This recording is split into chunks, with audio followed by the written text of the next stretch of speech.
Today I'm going to show you how to make my 5 favourite emergency candles. Number 1. Start by taking a lump of Edam cheese and peeling off the wax coating. Next, take a strip of newspaper and roll it into a thin tight roll. We'll use this as a wick. Then tear off a strip of the cheese wax, put the wick in at one end and tightly roll up the wax until you have something which looks like this. Light it up and there we have our first finished candle. Number 2. Start by taking a block of butter and using a sharp knife cut off a piece like this. Then, using a thin screwdriver, poke a hole down the middle. Next, push in a short length of cotton string to act as a wick. And finally, wipe the top of the wick with some butter to help it light. As it burns, the butter will start to melt and pool around the bottom of the candle. Number 3.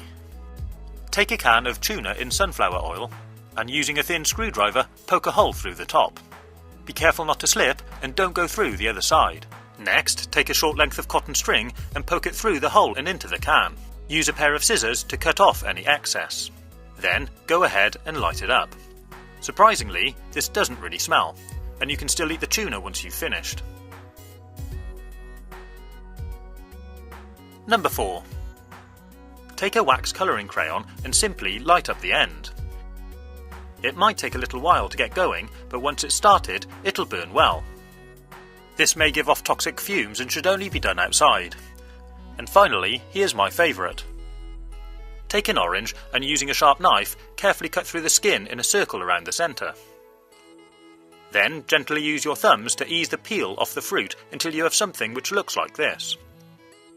Make sure you have the centrepiece here because that's going to be our wick. Next, take some olive oil and pour it into the orange. Make sure to soak the wick with some, but don't cover it. Then light it up. It might take a little while to get started, but once it's going, it should last a long time. And if you want to, you can float it in a bowl of water and use it as a centrepiece on a table. I hope you've enjoyed watching this video.